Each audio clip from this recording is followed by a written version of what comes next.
রমজানুল মুবারকে আমাদেরকে নিজেদের সওয়াব বা কল্যাণের সঞ্চয়ের ভান্ডারটা সমৃদ্ধ করা, এটা আমাদের জন্য খুবই জরুরি। সেজন্য ইনশাআল্লাহ আমরা সবাই চেষ্টা করা দরকার, যতটুকু চেষ্টা এর চেয়ে আরো বেশি চেষ্টা করা দরকার, সচেষ্ট হওয়া দরকার। যাই হোক, আমরা যে কথাটি আপনাদের সকলকে বলতে চাচ্ছি যে আমরা খুব মনোযোগ সহকারে আলোচনা শুনব। আলোচনার পরপর যখন প্রশ্ন উত্তরের ব্যবস্থা হবে, আমরা লিখিত কলম এবং কাগজ সরবরাহ করা হবে। আপনারা সবাই প্রশ্ন লিখে প্রশ্ন আমাদের কাছে, আমাদের ভলান্টিয়ার ভাইরা তাদের কাছে দিয়ে দিবেন, তারা আমাদের কাছে পৌঁছাবেন। আমরা জনাবের কাছে আমরা প্রশ্ন উত্থাপন করব এবং প্রশ্ন উত্থাপন করার পরে ইনশাআল্লাহ উনি প্রশ্নের উত্তর দিবেন আমাদেরকে। আমি কথা খুব বেশি বাড়াচ্ছি না, আলোচনা আমাদের সামনে আমি আশা করি আমাদের মোহতারাম শেখ এখনই আলোচনা শুরু করে দিবেন।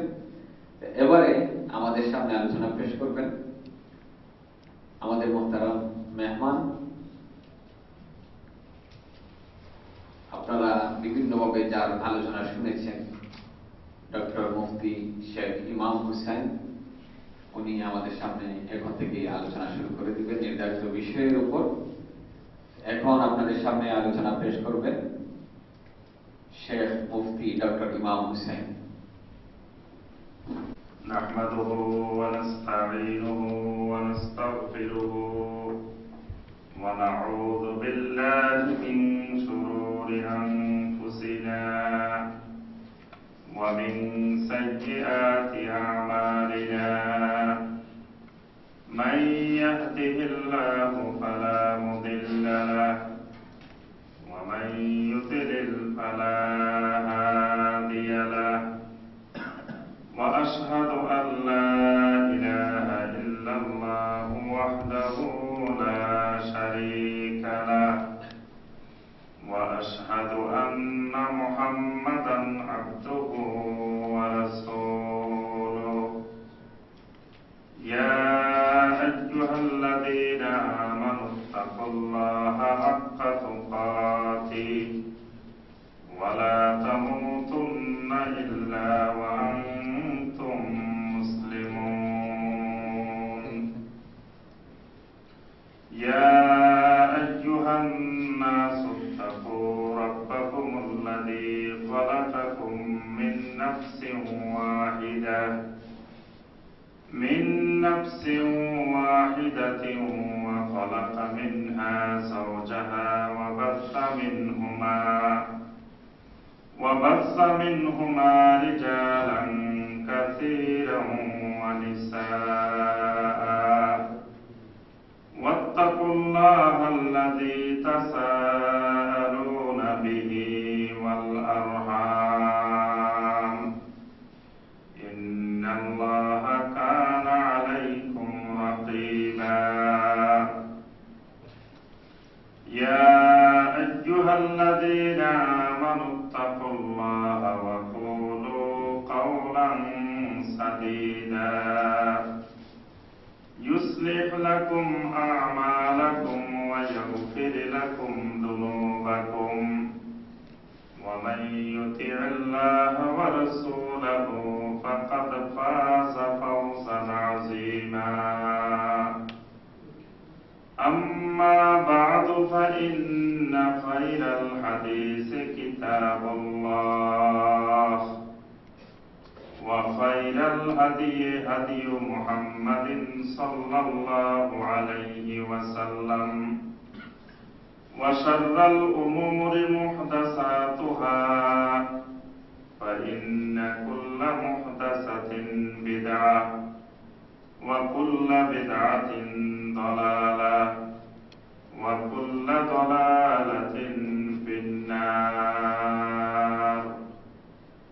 اللهم صل على محمد وعلى آل محمد كما صليت على إبراهيم وعلى آل إبراهيم إنك حميد مجيد. اللهم بارك على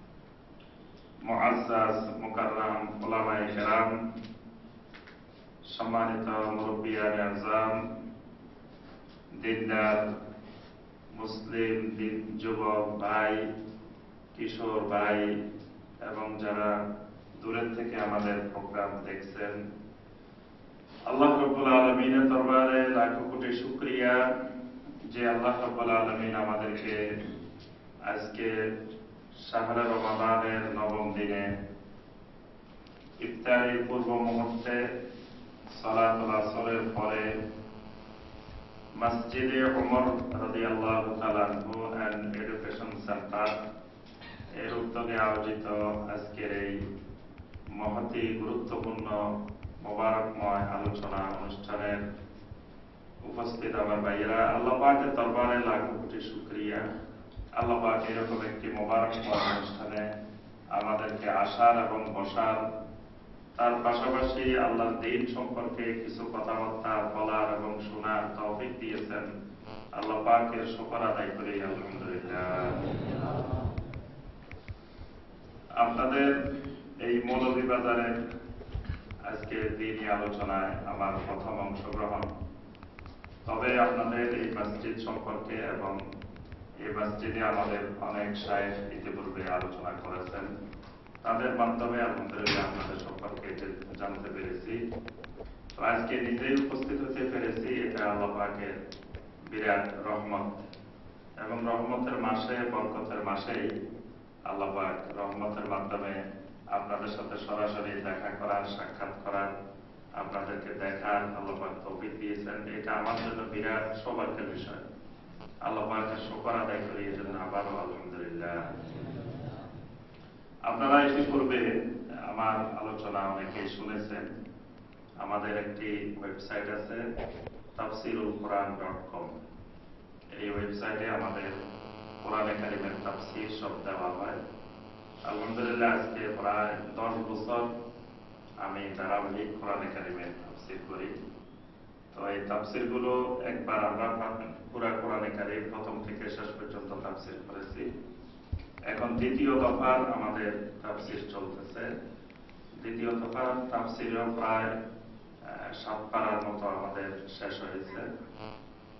তো এই তাফসীর গুলো আমাদের এই tafsirulquran.com এ দেওয়া আছে এবং বিষয়ভিত্তিক অনেকগুলো খুতবা সেখানে আপনারা পাবেন। যারা দেখেছেন তারা জানতে পেরেছেন যে এখানে অনেকগুলো বিষয় যেগুলো আপনাদের সমস্ত মুসলিম উম্মার জন্য গুরুত্বপূর্ণ এবং জানা দরকার, এই বিষয়গুলোর আলোচনা আমাদের সেখানে আছে। তো আলহামদুলিল্লাহ সবচেয়ে সৌভাগ্যের বিষয় হলো আমরা যে দেশে জন্মগ্রহণ করেছি, এই দেশটি আমাদের অত্যন্ত প্রিয়, আমাদের মাতৃভূমি এই বাংলাদেশ। আমরা সবাই এই দেশকে অনেক ভালোবাসি, এই দেশের মুসলিম উম্মাকে ভালোবাসি, এই দেশের প্রকৃতি আবহাওয়াকে ভালোবাসি এবং এই দেশের যিনি মালিক, আমার আপনার সকলের খালেক, সে মহান রব্বুল আলামিনকেও আমরা সবাই ভালোবাসেন না, সবাই ভালোবাসি। এবং সেই আল্লাহ রব্বুল আলামিনের যে রাসূল, যার মাধ্যমে আমরা সহি দ্বীন, সহি আকীদা, সহি মানহাজ, সহি ইসলাম আমরা যার মাধ্যমে জানতে পেরেছি, সেই রাসূল সাল্লাল্লাহু আলাইহি ওয়াসাল্লামকে আমরা সবাই ভালোবাসি, মহব্বত করি। কিন্তু আমরা নবী সাল্লাল্লাহু আলাইহি ওয়াসাল্লামের কত বছর পরে আমরা দুনিয়াতে আসছি। আপনারা একটু কথা বলিয়েন, তাহলে আমার কথা বলতে সুবিধা হবে। আর আপনাদের সাথে তো আগে থেকে ওইরকম সরাসরি পরিচিত নেই। যখন কথা বলবেন, আপনারাও কথা বলবেন, আমিও কথা বলবো, পরিচিত আরো ঘনিষ্ঠ হবে, বন্ধুত্ব আরো বাড়বে, কথা বলতে আরো সুবিধা হবে। তো এই জন্য আর এটা মানে এলমি মাজলিসের নিয়মও এটাই যে দুই পক্ষ থেকে কথাবার্তা বললে সেটা বুঝতে সুবিধা হয়, জানতে সুবিধা হয়। আমরা আলোচনা করবো একটা ক্লাসের মতো। আমরা ইউনিভার্সিটিতে যেভাবে ক্লাস নিই ওই ক্লাসের মতোই। ওই ক্লাসে হয়তো একই ধরনের স্টুডেন্ট থাকে, এখানে বিভিন্ন লেভেলের স্টুডেন্ট, বেশ কম হইলে এটাই। এই জন্য আমরা পরস্পরের কথাবার্তার মাধ্যমে আমরা কিছু দিনী বিষয়ে আলোচনা করবো। আজকে একদিনে তো আর সব শিখে ফেলতেও পারবো না, জানতেও পারবো না। সামান্য কিছু বিষয় আমরা আলোচনা করবো ইনশাআল্লাহ। আমরা নবী সাল্লাল্লাহু আলাইহি ওয়াসাল্লামের কত বছর পরে পৃথিবীতে আসছি? মাশাআল্লাহ, দেখা যায় সবাই আলহামদুলিল্লাহ জ্ঞান আছে। জ্ঞান থাকা তো স্বাভাবিক, কারণ জ্ঞান যদি নাই থাকতো তাহলে এই মসজিদে ওমর পর্যন্ত আসার সৌভাগ্য হতো না। জ্ঞান আছে বলেই আল্লাহ পাকের রহমত যে এই মসজিদ পর্যন্ত আসার সৌভাগ্য হয়েছে। এই মসজিদে কিন্তু সবাই আসতে পারে না। এই মসজিদে গরু, ছাগল, গাধা, ভেড়া সবাই ঢুকতে পারে না, কারণ এই মসজিদ আলহামদুলিল্লাহ সহি সুন্নাহর মসজিদ, সহি আকীদার মসজিদ। এই মসজিদে আসতে হইলে তার আগে কিছু জ্ঞান নাই। যাদের মাথায় কিছু জ্ঞান আছে তারাই এই মসজিদে আসার সৌভাগ্য লাভ করে। এই জন্য এই মসজিদে এত আসতে নেই, তো বোঝা যায় জ্ঞান তো আছে। জ্ঞান না থাকলে তো আর এই মসজিদ পর্যন্ত আসতে পারেন নাই। তো এই জন্য তাহলে আমরা নবী সাল্লাল্লাহু আলাইহি ওয়াসাল্লামের কত বছর পরে পৃথিবীতে আসছি? 1400 বছর পরে। এখন বর্তমানে কত হিজরি চলে? 1438 হিজরি চলতেছে। নবী সাল্লাল্লাহু আলাইহি ওয়াসাল্লাম কত হিজরিতে ইন্তেকাল করেছেন? 11 হিজরি। 11 হিজরির প্রথম দিকে, 11 হিজরির প্রথম দিকে নবী সাল্লাল্লাহু আলাইহি ওয়াসাল্লাম ইন্তেকাল করেছেন। তাহলে 1438 থেকে আপনি 10 বছর বাদ দেন, আর কয় বছর? মাশাআল্লাহ, সবাই আবার গণিতেও খুব ভালো। মৌলভীবাজারের ভাইয়েরা দেখা যায় অঙ্কেও খুব ভালো, ইতিহাসও ভালো। তাহলে 1428 বছর পরে আমরা ইন্তেকালের 1428 বছর পরে পৃথিবীতে আসছি। আচ্ছা, আবার দেখেন আমরা যে দেশে আসছি, এই দেশে আসার জন্য আল্লাহ পাকের কাছে অ্যাপ্লিকেশন করছিলেন কে? আল্লাহ, আমি বাংলাদেশে যেতে চাই, পৃথিবীর আর কোনো দেশে না গিয়ে আমি বাংলাদেশে যাবো, এরকম অ্যাপ্লিকেশন করছিলেন কে? কেউ করেন নাই। তাহলে বোঝা যায় আমরা কেউ কিন্তু পৃথিবীর কোন দেশে আসবো, কোথায় আসবো, এটা আল্লাহ সুবহানাহু ওয়া তাআলার কাছে আবেদন করি নাই। আল্লাহ সুবহানাহু ওয়া তাআলা নিজেই পছন্দ করে আল্লাহ পাক আমাদেরকে আল্লাহর জমিনের মধ্য থেকে এই অংশের মধ্যে, এই বাংলাদেশ নামক অংশের মধ্যে আল্লাহ সুবহানাহু ওয়া তাআলা আমাদেরকে পাঠিয়েছেন। সুবহানাল্লাহ, এটা আল্লাহর বড় নিয়ামত। আল্লাহ পাক আমাদের জন্য এই জমিনকে আল্লাহ পাক বাছাই করেছেন। এই জমিনটা মক্কা মদিনা থেকে কিন্তু অনেক দূরে, অনেক দূরে না, মক্কা মদিনার কাছাকাছি না, কিন্তু এটা মক্কা মদিনা থেকে অনেক দূরে। এবং এখানে ইসলামটা মক্কা মদিনা থেকে সরাসরি আসে না। এখানে ইসলামটাও আসতে বিভিন্ন ভায়া হয়ে, মিডিয়া হয়ে, বিভিন্ন মাধ্যম হয়ে, বিশেষ করে ইরান হয়ে আসছে। আরব থেকে, মক্কা মদিনা থেকে ইসলামটা ইরান হয়ে তারপর আমাদের এদিকে আসছে। তো ইরান কাদের দেশ? শিয়াদের দেশ। তাহলে ইসলামটা মক্কা মদিনা থেকে গেছে ইরান। ইরানে যাওয়ার পরে ইসলাম কি সঠিক ছিল না কিছু বিকৃত হয়েছে? বিকৃত হয়েছে বলেই তো তারা শিয়া। বিকৃত না হলে তো শিয়া হতো। এবং তাদের পূর্বপুরুষ ছিল অগ্নি পূজারী। সে অগ্নি পূজারীরা যখন ইসলাম গ্রহণ করে তখন তারা ইসলামকে আগের অগ্নি পূজারী মতবাদের সাথে মিলিয়ে তারা নতুন আরেকটা ইসলাম তৈরি করে। সেই ইসলামেরই ওই নতুন মডেলের তৈরি অবস্থায় এটা আমাদের এদিকে আসে। তাহলে নবী সাল্লাল্লাহু আলাইহি ওয়াসাল্লামের 1428 বছর পরে দুনিয়াতে এসে আবার এত দেশ, শিয়াদের দেশ ঘুরে যে দেশে ইসলাম আসছে, সেই দেশে বসে কোরআন সুন্নাহর ইসলাম পাওয়া, সহিহ দ্বীন পাওয়া, এটা কিন্তু সহজ বিষয় না। এটা অনেক অনেক কঠিন বিষয়। এবং আল্লাহ সুবহানাহু ওয়া তাআলার খাস রহমত, আল্লাহ সুবহানাহু ওয়া তাআলার খাস নিয়ামত যদি কারো প্রতি না থাকে, তো তিনি এই জমিনে বসে নবী সাল্লাল্লাহু আলাইহি ওয়াসাল্লামের এত শত বছর পরে আল্লাহর সহিহ দ্বীন পাওয়া, এটা কারো পক্ষে সম্ভব নয়। এই জন্য আমরা যারা এই মসজিদে ওমরে আজকে সমবেত হয়েছি, আল্লাহ পাকের বিরাট রহমত যে এখনো আমরা সহিহ দ্বীন পাই নাই, তবে সহিহ দ্বীন পাওয়ার জন্য চেষ্টা করতেছি। এই সহিহ দ্বীন পাওয়ার জন্য চেষ্টার মাথাটা, চেষ্টার চিন্তাটা যে মাথায় আসছে, এটাই বুঝতে হবে আল্লাহ সুবহানাহু ওয়া তাআলার বিরাট নিয়ামত।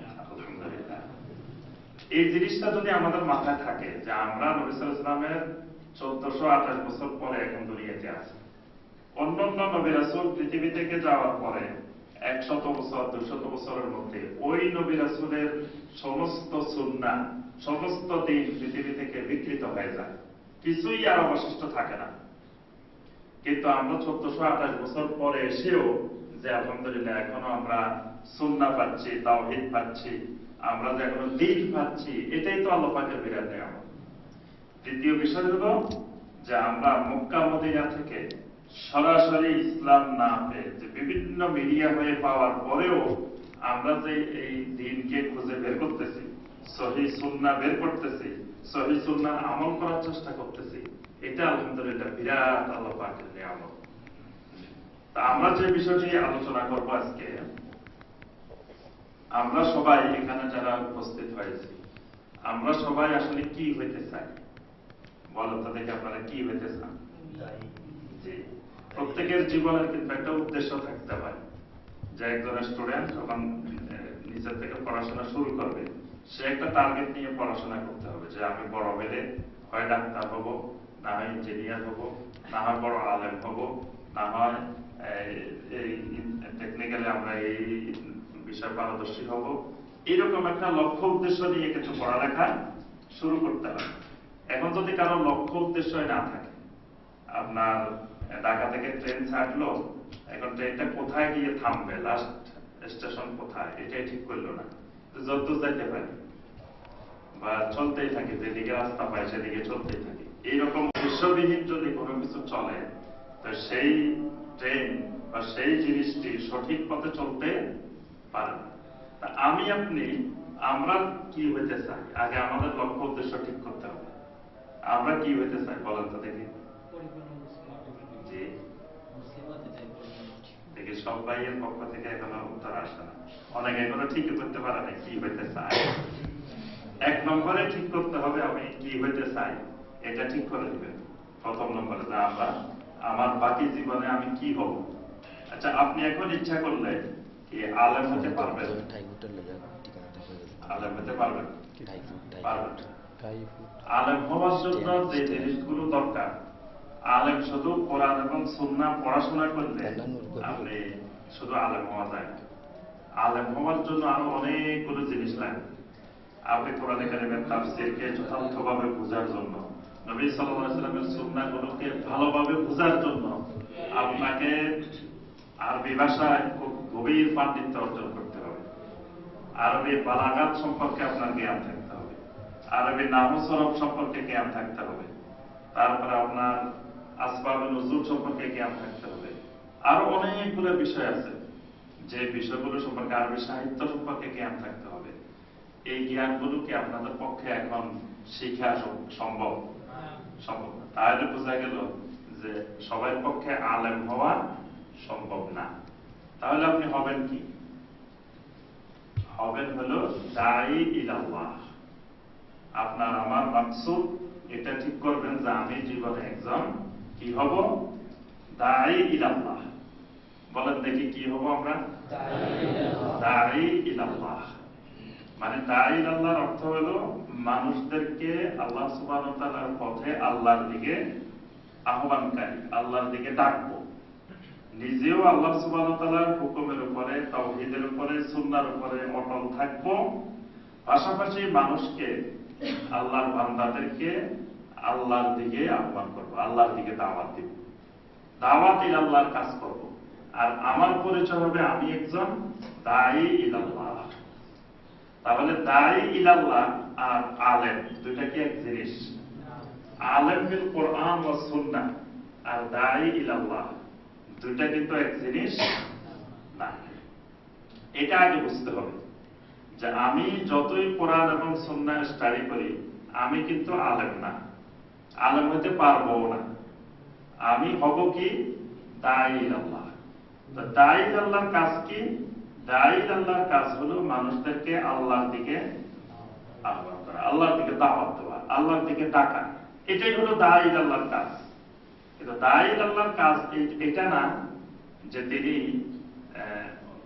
অন্যদের সাথে, অন্য মতাবলম্বীদের সাথে দাঈ ইলাল্লাহ ঝগড়া করবে, বাহাস করবে, মারামারি করবে, মোনাজারা করবে। এটা কিন্তু দাঈ ইলাল্লাহর কাজের আওতায় পড়ে না।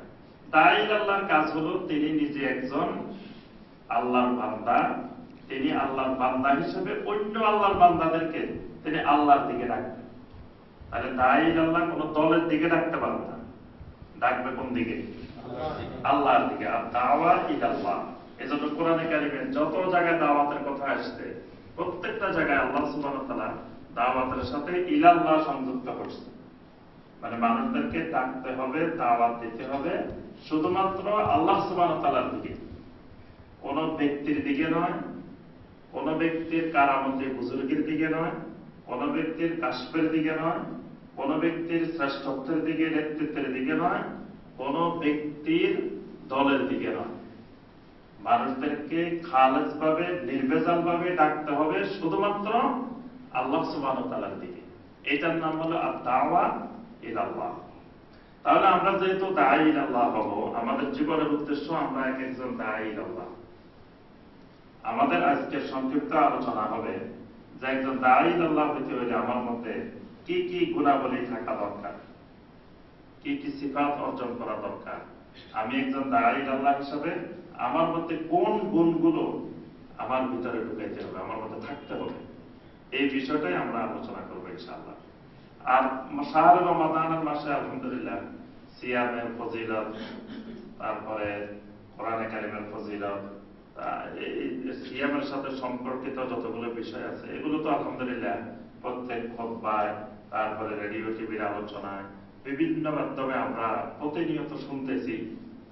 আমাদের এই মসজিদের মুসল্লিদের জন্য সবচেয়ে বেশি জরুরি যেটা, সেটি হলো সিফাতুদ দাইয়া, দায়ীর কি কি গুণাবলী থাকা দরকার, এটাই সবার আগে জানতে হবে। কেন জানতে হবে? জানার বড় অনেকগুলো কারণ আছে। আমরা যে সহিহ আকীদার মানহাজে আসছি এটা কিন্তু অনেক পুরাতন মানহাজ, অনেক পুরাতন। অনেকের কাছে মনে হয় যে মনে হয় এটা নতুন, এরকম মনে হয় না? অনেকে মনে করে যে এটা মনে হয় নতুন একটা সিস্টেম।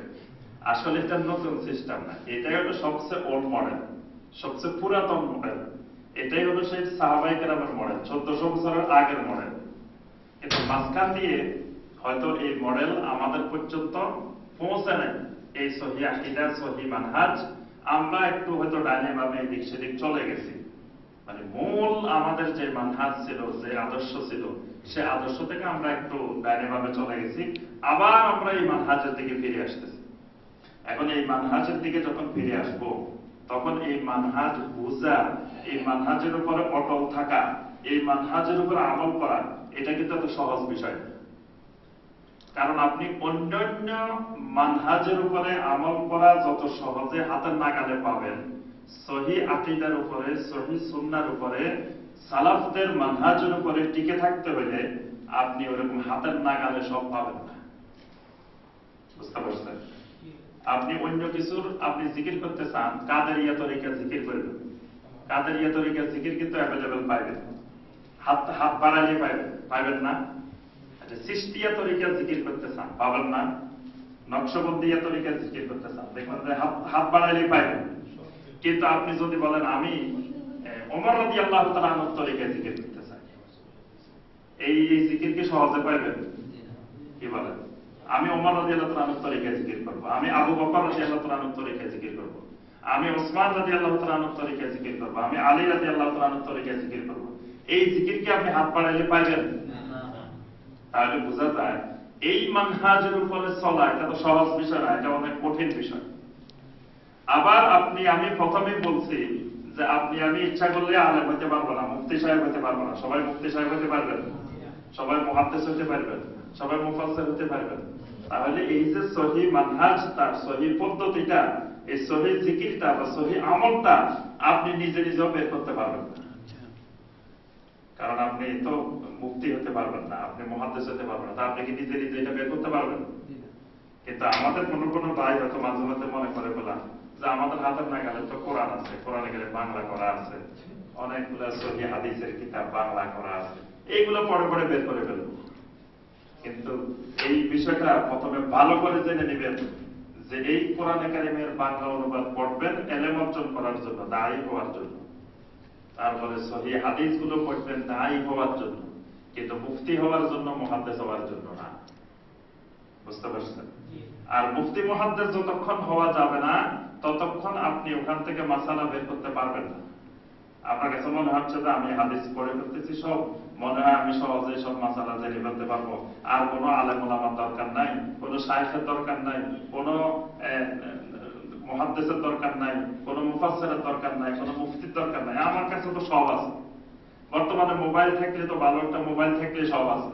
কোরআনে কারিমে পাওয়া যাচ্ছে, হাদিসও পাওয়া যাচ্ছে, সবগুলা এক টিপ দিলে সব হাদিস চলে আসতেছে। তাহলে আর আলেম ওলামার দরকার কি?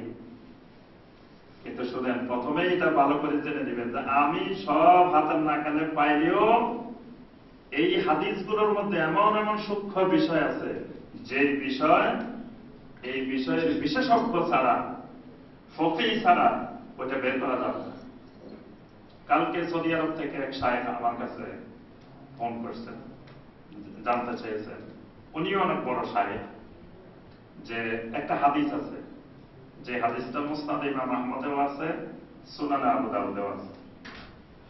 হাদিসটা সহিহ, আলবানী রাহমাহুল্লাহ সহিহ আবু দাউদের মধ্যে উল্লেখ করেছেন। হাদিসটা হলো, নবী সাল্লাল্লাহু আলাইহি ওয়াসাল্লাম বলছেন, যখন তোমাদের কেউ সাহারি খাচ্ছে, এমন সময় আযান হয়ে গেছে, ইজা সামিআ আহাদুকুমুন নিদা, যখন তোমাদের কেউ আযান শুনতে পায়, ওয়াল আনাউ ফি ইয়াদিহি, অথচ তার খাবার তার সামনে, তো সে যেন তার খাবারটা খায়, খাবারটা যেন বন্ধ না করে।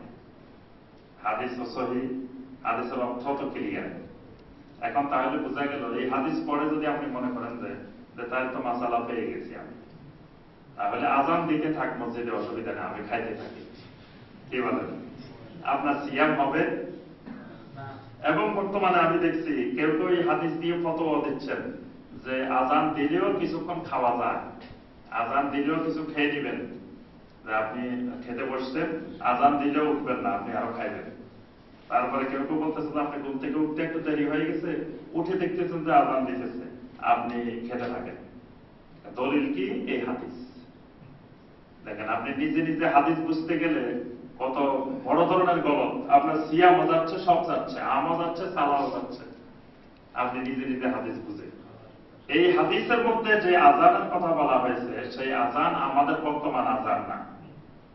নবী সাল্লাল্লাহু আলাইহি ওয়াসাল্লামের সময় আযান হতো দুইবার, একবার বেলাল রাদিয়াল্লাহু আনহু আযান দিতেন, একবার আব্দুল্লাহ ইবনে উম্মে মাকতুম রাদিয়াল্লাহু আনহু আযান দিতেন।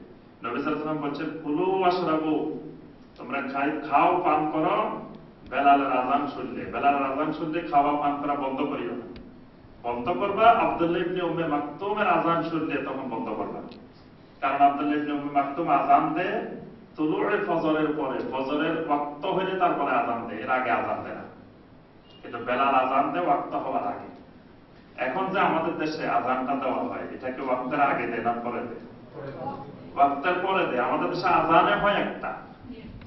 এবং যারা হজে গেছেন দেখছেন মক্কা মদিনাতে, মসজিদে হারামে, মসজিদে নববীতে আযান কিন্তু দুইবার হয়, তাহাজ্জুদের একবার আযান হয়, পরে আরেকবার আযান হয়। এখন আপনি যদি এই হাদিস পড়ে আযানের পরেও খাওয়া শুরু করেন, তাহলে তো আপনার সিয়ামে হবে না, সিয়ামে বরবাদ হয়ে যাবে। এই জাতীয় হাদিস, ফিকহি মাসালা মাসাইল সংক্রান্ত হাদিস, এগুলো আপনি আমি নিজে নিজে মাসালা দেওয়া যাবে না। এগুলো এই বিষয়ের পারদর্শী যারা, এবং আমাদের সালাফ যারা, সালফে সালেহিন যারা, তাদের এই ব্যাপারে ব্যাখ্যা কি সেটা বুঝতে হবে। আমাদের আকীদার নাম হলো আহলুস সুন্নাহ ওয়াল জামাআহ। আহলুস সুন্নাহর সাথে জামা লাগানো আছে, জামাত লাগানো আছে। প্রথমটা হলো আহলুস সুন্নাহ, মানে আমরা সবসময় সুন্নাহ মেনে চলবো, সুন্নাহ যেটা বলে সেটাই ফলো করবো। আমার খাওয়া দাওয়া, কথাবার্তা, কাজ কর্ম, মুআমালাত, আখলাক, লেনদেন সব হবে কি মোতাবেক? সুন্নাহ মোতাবেক। কিন্তু সুন্নাহ কেমনে হবে এটা বোঝার ক্ষেত্রে ওয়াল জামাআহ, মানে জামাতে সাহাবায়ে কেরাম কিভাবে সুন্নাহটা বুঝছেন সেটা দেখতে হবে। শুধু আমি নিজে নিজে সুন্নাহ বুঝে আমল করা যাবে না। এই জন্যই আহলুস সুন্নাহর সাথে জামাত লাগানো হয়েছে। আহলুস সুন্নাহ ওয়াল জামাত, ওয়াল জামাত মানে সাহাবায়ে কেরামের জামাত। যে নবী সাল্লাল্লাহু আলাইহি ওয়াসাল্লামের সুন্নাহটাকে সাহাবায়ে কেরামের জামাত কিভাবে বুঝছেন সেটা বুঝেই আমাকে আমল করতে হবে। তাহলে আমরা প্রথমেই এইটা ভালো করে বুঝে নিতে হবে যে আমরা যারা দাঈ আল্লাহ হব, আমরা ফকিহ না, আমরা মুফতি না।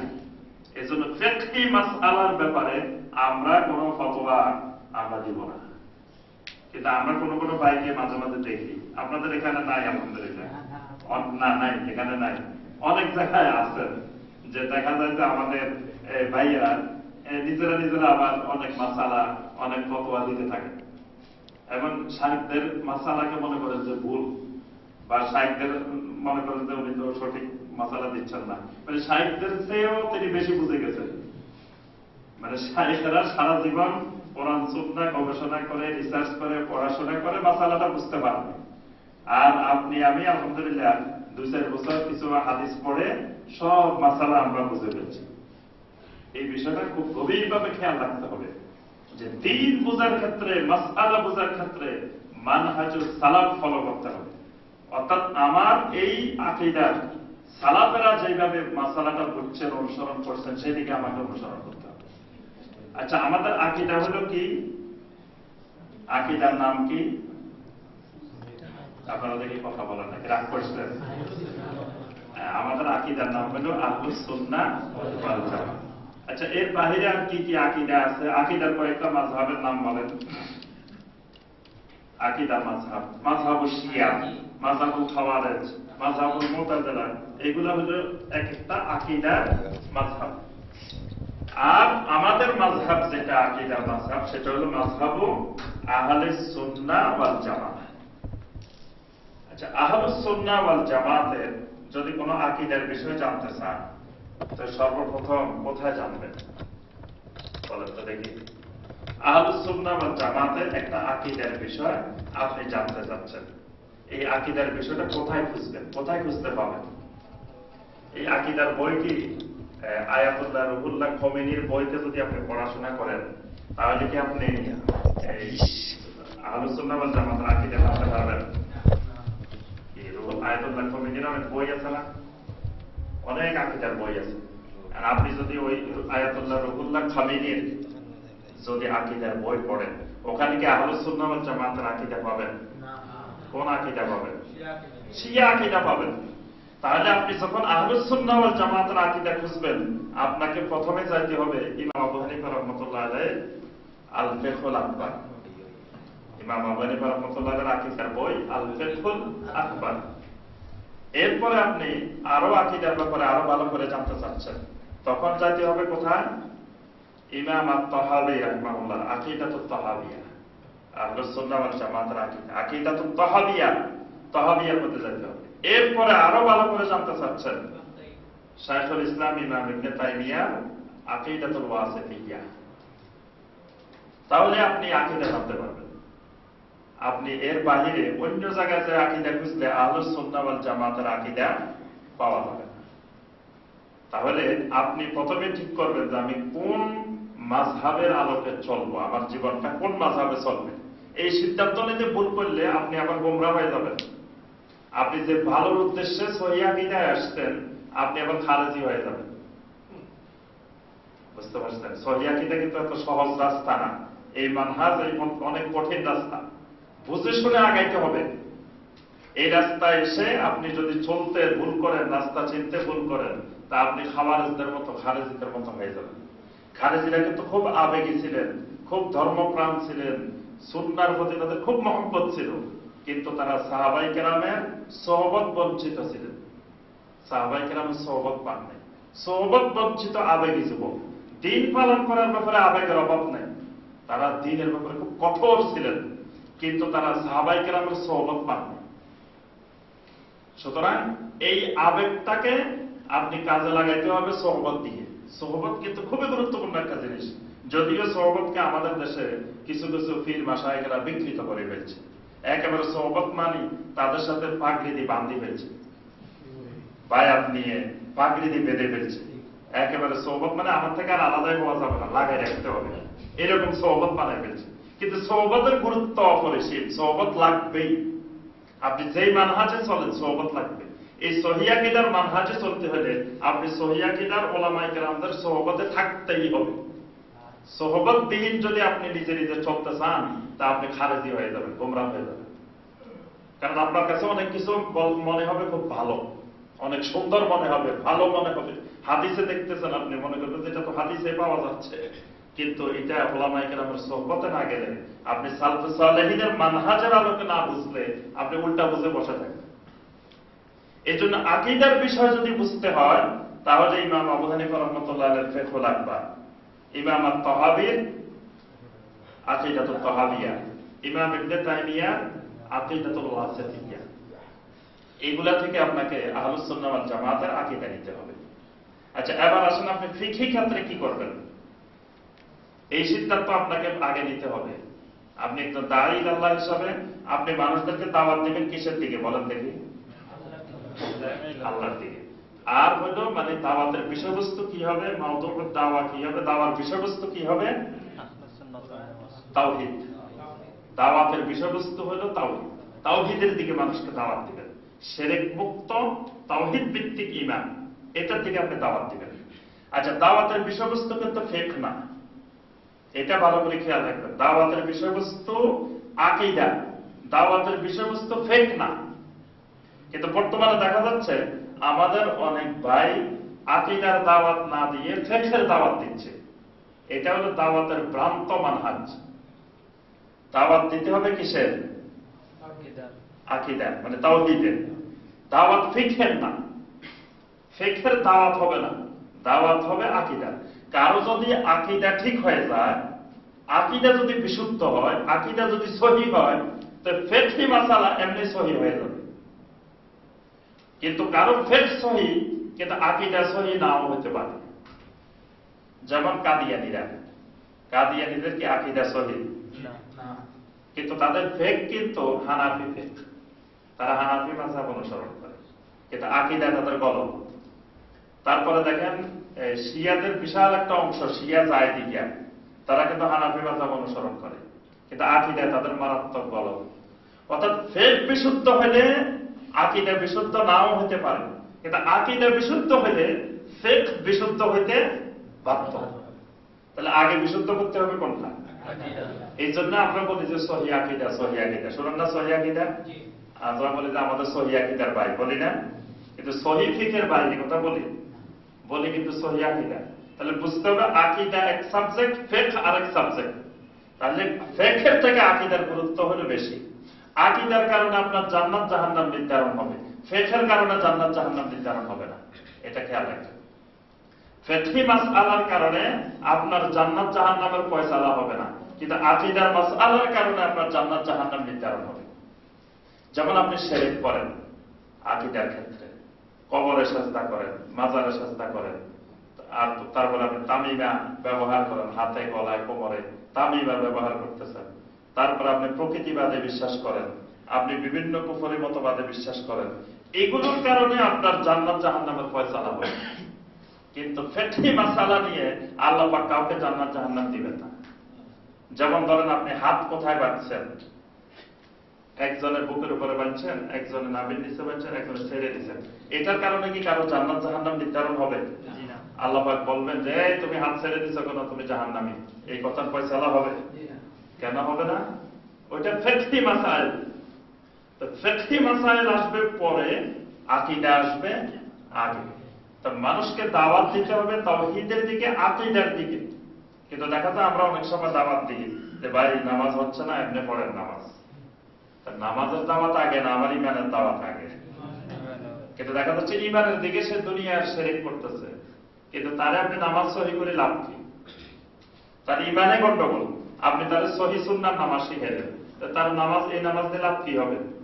সে তো দুনিয়ার শিরক তার মাথায়, তার কালবে, তার ইমানের মধ্যে দুনিয়ার শিরকি চিন্তাধারা, তার আকীদায় শিরক, ইবাদতে শিরক, মুআমালাতে শিরক, আখলাকে শিরক, সব জায়গায় শিরক।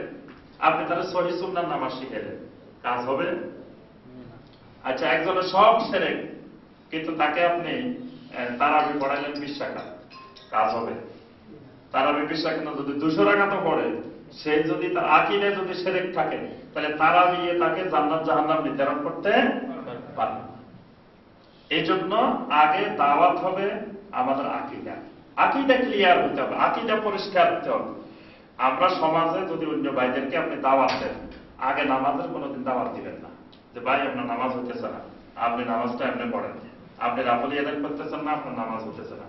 আপনি হাতটা এখানে বাঁধতেছেন, নিচে নামের নিচে বাঁধছেন, আপনার ভুল হইতেছে, আপনি হাতটা এখানে নিয়ে আসেন। তারপরে আপনি তো এই যে তাওয়ারুক করতেছেন না শেষ বৈঠকে, আপনি তো জালসায় ইস্তেরাহা করতেছেন না।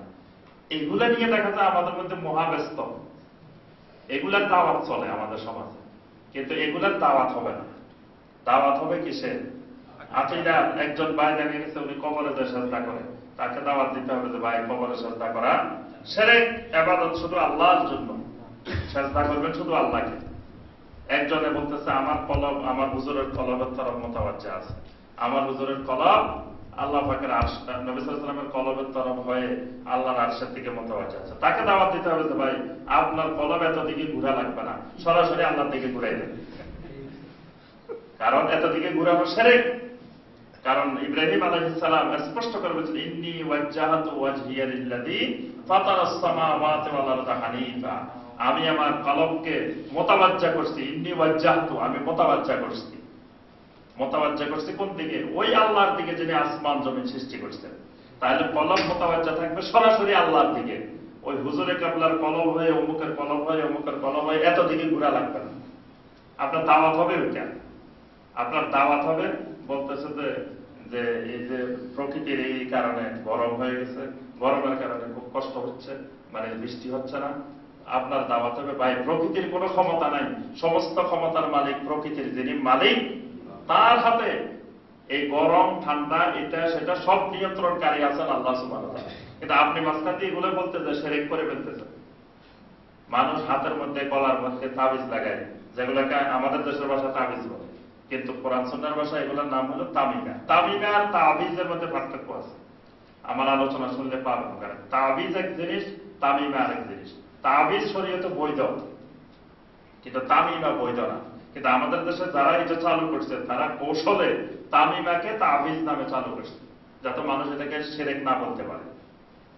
বুঝতে পারছেন? এই জন্য তামিমা, নবী সাল্লাল্লাহু আলাইহি ওয়াসাল্লাম বলেছেন মান তাআল্লাকা তামিমাতান ফাকাদ আশরাকা, যে লোক তামিমা ঝুলায় সে আল্লাহর সাথে শিরক করলো। তো এখানে নবী সাল্লাল্লাহু আলাইহি ওয়াসাল্লামের থেকে বড় মুফতি আল্লাহর জমিনে আর কেউ নাই। রাসূল নিজেই ফতোয়া দিয়েছেন শিরক করতে, এখানে আর কারো ফতোয়া দেওয়ার অধিকার নাই। কোরআন দিয়ে লিখলে জায়েজ হবে, ওইটা দিয়ে লিখলে জায়েজ হবে না, এইরকম তাবিল করার সুযোগ আর কারো নাই।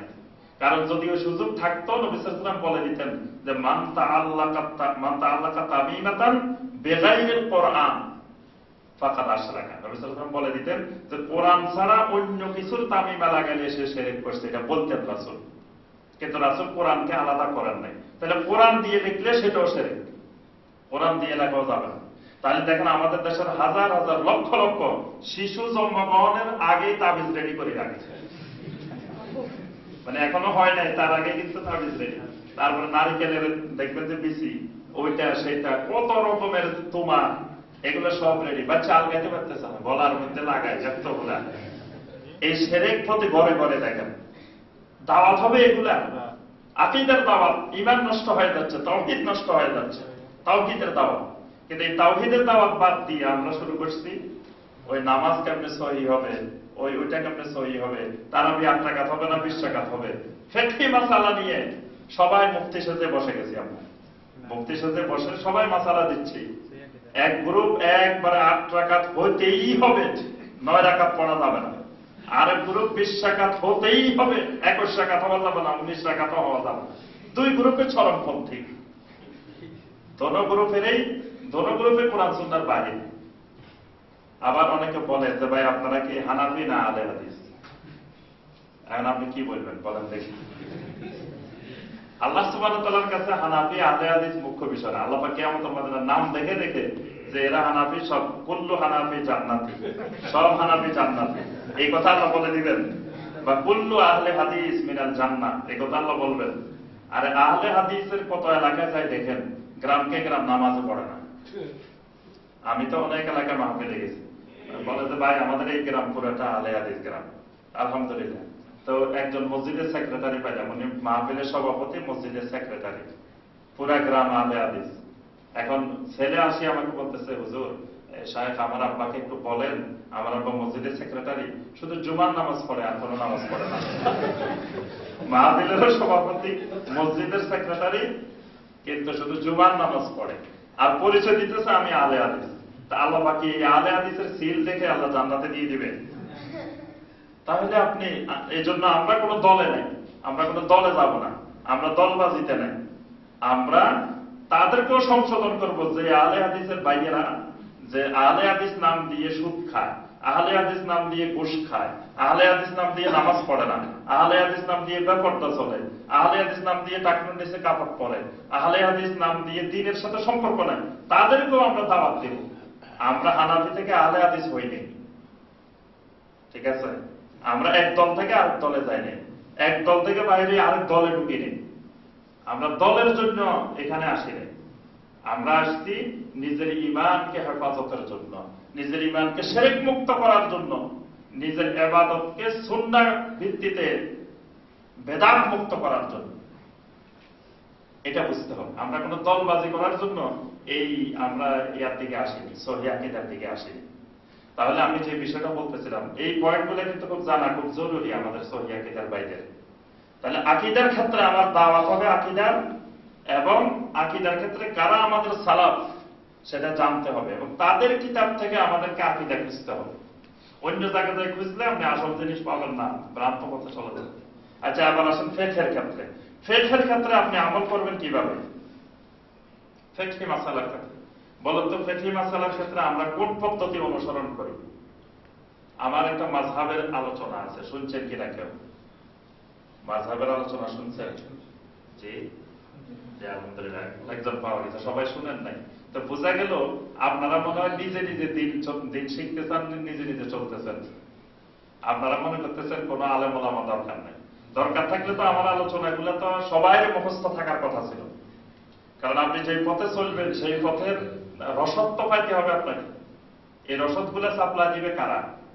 সহিহ আকীদার উলামা ইকরাম, শাইখ যারা আছেন, উলামা ইকরাম যারা আছেন, তারাই তো দিবেন।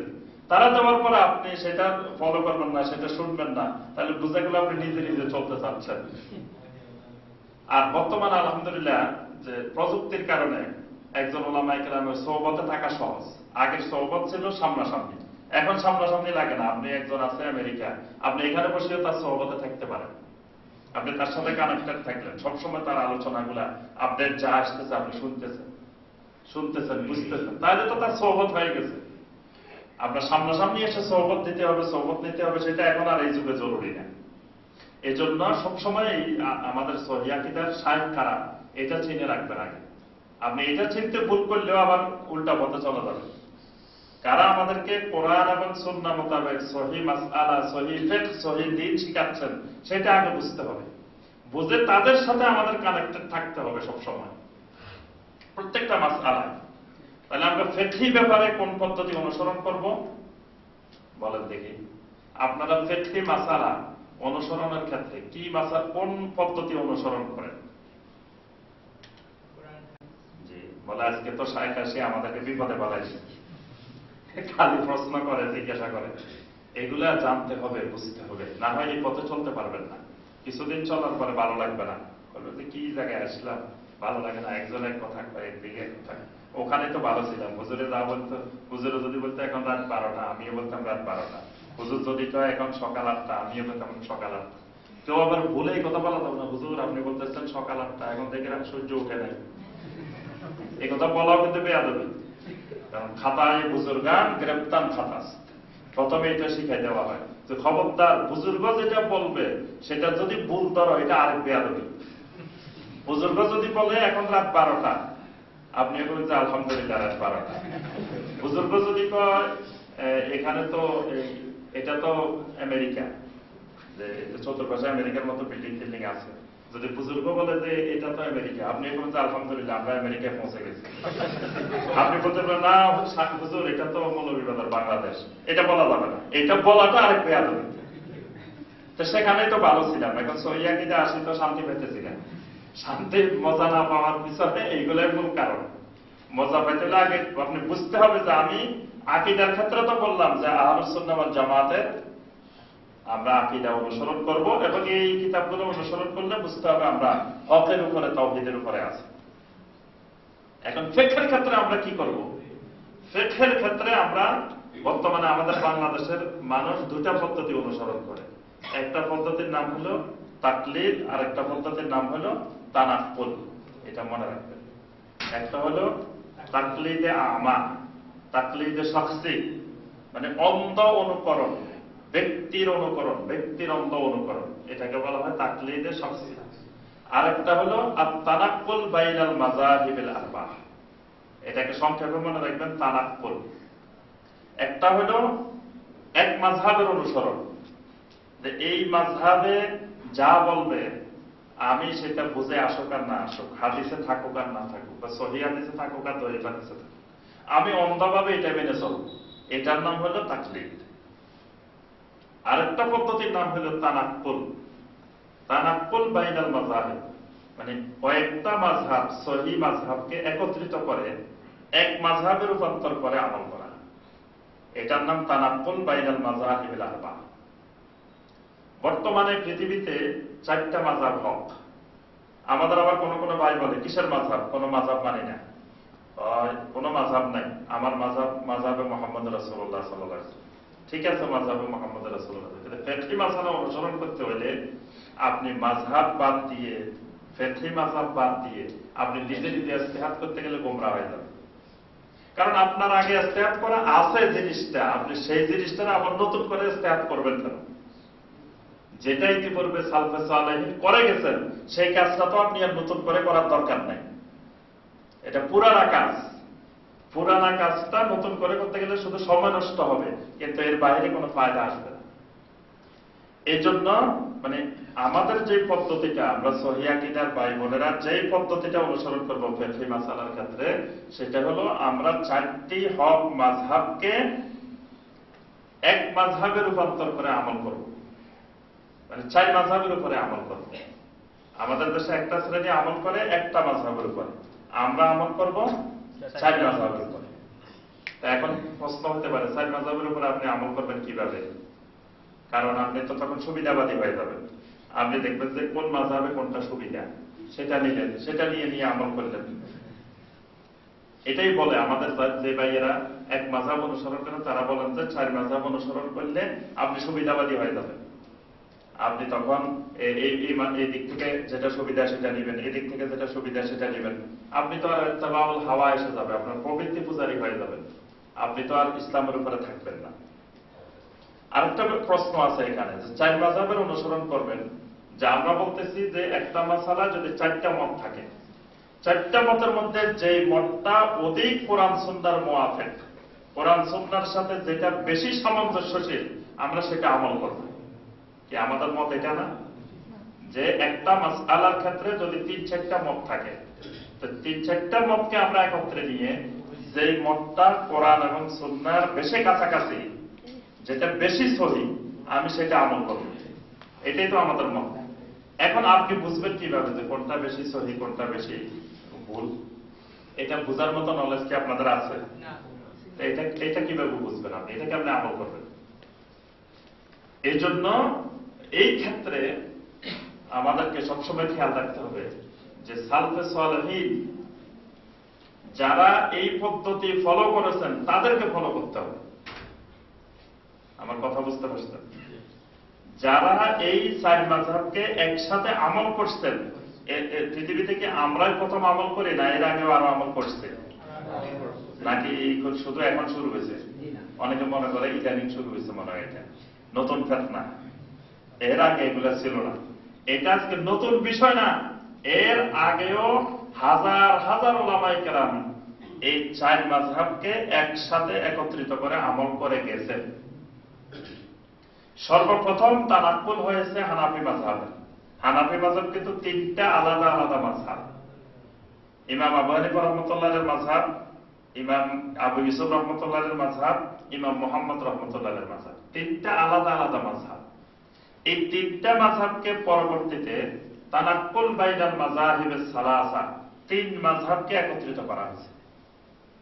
কারণ 3 মাযহাবকে একত্রিত করলে সুবিধা হলো যে যেটা বেশি সহিহ সেটা আমল করা যাবে, এই উদ্দেশ্যে কিন্তু একত্রিত করা হয়েছে।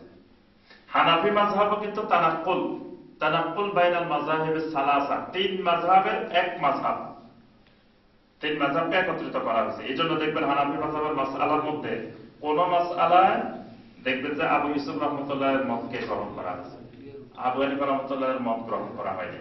কোন মাসালা দেখবেন ইমাম মোহাম্মদ রহমতুল্লাহের মত গ্রহণ করা হয়েছে, ইমাম আবু হানিফা রহমতুল্লাহের মত গ্রহণ করা হয়নি।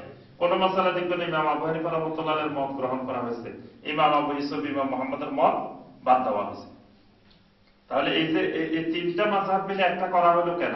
যাতে বেশি সহি জিনিসটা আমরা আমল করতে পারি, এই জন্য করা হয়েছিল। পরবর্তীতে 4 মাযহাবকে একত্রিত করে এক মাযহাবে রূপান্তর করছেন শাইখুল ইসলাম ইমাম ইবনে তাইমিয়া রাহমাতুল্লাহ আলাইহি। ওনাকে চেনেন? যারা এই সহি মানহাজে সহি সুন্নাহর উপরে চলতে চান তারা এই মানুষগুলোকে চিনে রাখবেন।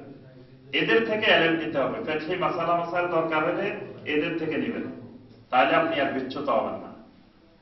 অন্যদিকে গেলে আপনি চলবেন আপনি সহি মানহাজের উপরে, এই সালাফি মানহাজের উপরে, কিন্তু মাসালা নেবেন আরেক দিক থেকে বা নিজে নিজে, তাহলে আপনি গোমরাহ হয়ে যাবেন। এই জন্য প্রথমে জেনে রাখবেন যে শাইখুল ইসলাম ইমাম ইবনে তাইমিয়া রাহিমাহুল্লাহ, ওনার 36 খণ্ডের বিশাল ফতোয়ার কিতাব আছে। এই ওনার প্রত্যেকটা ফতোয়া 4টা মাযহাবকে একত্রিত করে উনি একই জায়গায় দেখবেন যে এই মাসালাটার ব্যাপারে হানাফি মাযহাবের মত কি, শাফি মাযহাবের মত কি, মালিকি মাযহাবের মত কি, হাম্বলি মাযহাবের মত কি, 4টাকে একত্রিত করে সব দলিলগুলো নিয়ে আসছেন। কোন দলিলটা বেশি মজবুত সেটার উপরে উনি ফতোয়া দিচ্ছেন।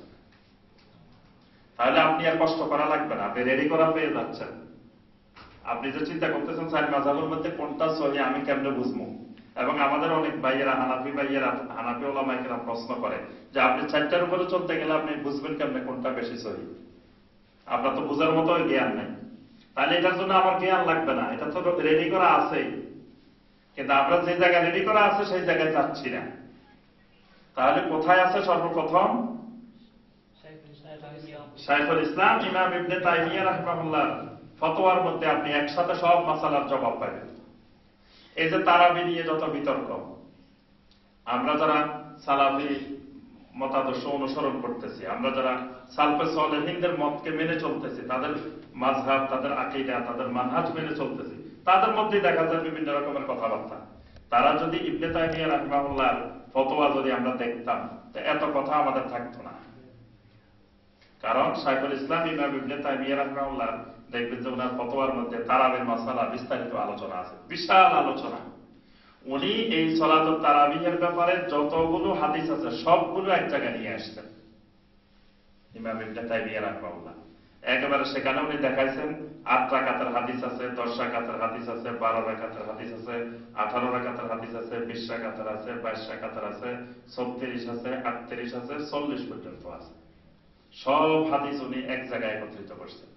করার পরে উনি বলছেন যেহেতু আমরা সালফে সালেহিনদের মধ্যে আমরা সবগুলার আমল একসাথে দেখতেছি। ইমাম মালিক রাহিমাহুল্লাহ 36 রাকাত তারাবিহের ইমামতি করতেন মসজিদে নববীতে। মসজিদে নববীতে 36 রাকাত সালাতের ইমামতি করতেন ইমাম মালিক রাহিমাহুল্লাহ। তার পিছনে বড় বড় তাবেঈন কেরাম সালাত আদায় করতেন। তাহলে এই যে ইমাম মালিক রাহমাতুল্লাহ আলাইহি 36 রাকাত তারাবিহের ইমামতি করতেন, এই ইমাম মালিক কি তাহলে ভুল করতেন? যারা আমরা বলতেছি যে 8 রাকাতেই পড়তে হবে, যে 8 রাকাতের বেশি পড়া যাবে না, বা যারা বলতেছি 20 রাকাতেই পড়তে হবে, তাহলে কি ইমাম মালিক 36 রাকাত পড়ছেন? এটা কি ভুল করছেন ইমাম মালিক? এবং ওনার পিছনে বড় বড় তাবেঈনেরা নামাজ পড়ছেন, তাবেঈনেরা নামাজ পড়ছেন। পরে শাইখুল ইসলাম ইমাম ইবনে তাইমিয়া রাহিমাহুল্লাহ সমাধান দিচ্ছেন যে এই 40 রাকাত পর্যন্ত আমরা তারাবিহের হাদিস পাই, তাহলে আমরা এর মাধ্যমে আমরা বুঝতে পারি যে তারাবি কোন রাকাতের সাথে নির্দিষ্ট না। তারাবির রাকাত বাড়ানো যায়, কমানো যায়। যদি এটা নির্দিষ্ট হইতো তো নবী সাল্লাল্লাহু আলাইহি ওয়াসাল্লাম এটা নির্দিষ্ট করে দিতেন, এটা অস্পষ্ট রাখতেন না। কারণ নবী সাল্লাল্লাহু আলাইহি ওয়াসাল্লাম তারাবির জামাতে 3 দিন আসে, 4র্থ দিন আসেন নাই। বলছেন যে আমি ভয় করতেছি যে আনতুফরাদা আলাইকুম, আল্লাহ তোমাদের উপর ফরজ করে দিবেন এবং তোমাদের কষ্ট হবে, ফাতাআজিজু আনহা, তোমরা আদায় করতে পারবে না, এই ভয়ে, এই আশঙ্কায় আমি আসিনি। তাহলে যেটা কষ্ট হবে নবী সাল্লাল্লাহু আলাইহি ওয়াসাল্লাম এই আশঙ্কায় জামাতে পরিত্যাগ করলেন, সেটাকে আমরা কঠিন বানানোর জন্য বিভিন্ন জন বিভিন্নভাবে আমরা এটার উপরে একবার খুঁটি গেড়ে বসছি। একজন 8-এর উপরে খুঁটি কেটে দিছি, আর একজন দেখা যাচ্ছে 20-এর উপরে খুঁটি কেটে দিছি। এটা আর বাড়ানো যাবে না, কমানো যাবে না। অথচ ইমাম মালিক রাহিমাহুল্লাহ 36 রাকাত পড়তেন মসজিদে নববীতে। তার পিছনে তাবেঈন কিরাম, তাবেঈন যারা সোনালী যুগের মানুষ, খায়রুল কুরুনের মানুষ, তারা তাই করতেন। কেউ কেউ বলে যে 20 রাকাতের উপরে নাকি ইজমা হয়ে গেছে ওমর রাদিয়াল্লাহু আনহুর যুগে। তাই ইজমা হলে ইজমাটা হয়েছে কোন জায়গায়? মদিনাতেই তো। ইজমা তো আর বাংলাদেশে হয়নি। সেই সময় যদি ওমর রাদিয়াল্লাহু আনহুর যুগে ইজমা হয়, সেটা হয়েছে কোথায়? মদিনাতে। তো যেই মদিনাতে ইজমা হয়েছে, সেই মদিনার তাবেঈনেরাই জানে না। সেই মদিনাতে ইমাম মালিক রাহিমাহুল্লাহ, তিনি এই মসজিদে নববীর ইমাম, তিনি শুনেন নাই, তিনি জানেন নাই। তো জানছে কে? গোপনে গোপনে বাংলাদেশের হুজুরেরা, বাংলাদেশের উলামারা জেনে গেছে, অথচ সেখানকার মদিনার উলামায়ে কেরাম জানতে পারেন নাই। তাহলে আমরা যে কথাটা বলতেছি যে সালফে সালেহিনদের ফিকহ অনুসরণ করতে হলে প্রথম যাইতে হবে ইমাম ইবনে তাইমিয়া, তারপরে আপনার আসতে হবে ইমাম ইবনে তাইমিয়ার 3 জন বড় বড় ছাত্র, ইমাম ইবনুল কাইয়্যিম, তারপরে ইমাম আয-যাহাবী, ইমাম ইবনে কাসির রাহিমাহুল্লাহ। এদের থেকে ফিকহি মাসালা নিবেন। এরা এই 4 মাযহাবের আলোকে যেটা বেশি সহিহ, সেই আলোকে তারা মাসালার উত্তর দিয়েছে। তাদের সব কিতাবাদি, বিশাল বিশাল কিতাব তারা আমাদের জন্য তৈরি করে গেছে, রচনা করে গেছে। এরপরে এই 3 জনের পরে আসবেন শাহওয়ালিউল্লাহ মুহাদ্দিসে দেহলভী রাহমাতুল্লাহ, এই উপমহাদেশের এই আলেম। তিনি এই 4 মাযহাবকে একত্রিত করে মাসালা দিয়েছেন, ফতোয়া দিয়েছেন।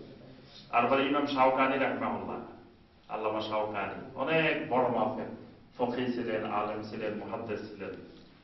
তারপরে আপনার আধুনিক যুগে আসলে আপনার 3 জন বড় বড় শায়েখ, শাইখ বিন বাজ রাহিমাহুল্লাহ, শাইখ সালেহ বিন আল উসাইমিন রাহিমাহুল্লাহ, শাইখ নাসিরউদ্দিন আলবানী রাহিমাহুল্লাহ।